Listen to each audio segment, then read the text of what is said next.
Voici comment je me suis fait aujourd'hui de l'argent sur Nasdaq et tu peux faire la même chose. Je t'explique un peu ma stratégie. Je vais sur le H4 et je marque mes key levels. Mes key levels sont des open close, des points de résistance ou de support qui sont des niveaux psychologiques. Je marque en rouge les big numbers, c'est-à-dire les 000, les 500, les 750 et les 250 autour du prix actuel. Si je vais sur le daily par exemple, tu vas remarquer que la bougie précédente était déjà bearish.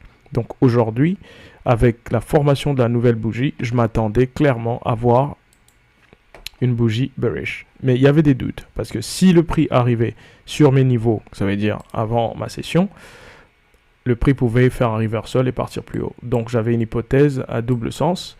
Du coup, je suis parti checker en 1 heure, là sur le côté, les bougies H1 qui me montrent qu'est-ce que le prix a fait les dernières heures. Ça m'a donné donc une direction bearish. Après avoir vu ça, je marque mes key levels, comme j'ai montré là, en vert et en bleu ciel, daily et H4. Et lorsque je vais sur le M15, j'ai marqué mes mèches de rejet. Les mèches de rejet sont des mèches qui font soit la même taille que le corps de la bougie, soit plus grand que la bougie. Là, nous avons ça, nous avons aussi ça, par exemple. Ouais. Mais je marque les plus cohérents, ceux qui ont créé des break-off structure. Je vais te montrer à partir d'où est-ce que j'ai commencé mon trade. À partir de là. Donc, je suis allé attendre en 15 minutes la formation de mon opening price range, qui est la première bougie de 9h30 à 9h45.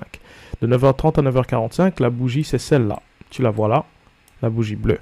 Cette bougie, elle s'est formée à la baisse, mais elle est tombée dans ma zone de rejet de mèche et elle a poussé à la hausse. Lorsque je vois cette bougie qui n'a pas pu fermer plus haut, je suis donc parti en plus petit time frame. Sachant déjà que j'ai marqué mon OPR, il y a aussi ce que j'appelle le MCR que je marque qui est entre le 9h et le 9h25, donc 9h22 normalement, ce qui me permet de voir qu'est-ce que le marché a fait avant l'ouverture. Voilà. Là, j'ai marqué son high et son low pour voir si cette zone peut résister au prix également. Donc, à ce moment-là, je reviens sur le M5. Sur le M5, ce qui importe pour moi, c'est de voir quel est le niveau qui va tenir. Est-ce que le bas de mon OPR ou le haut de mon OPR va envoyer le prix dans une direction donnée? Nous avons vu déjà que là, le prix est venu à la baisse. Boum, il a cassé notre OPR.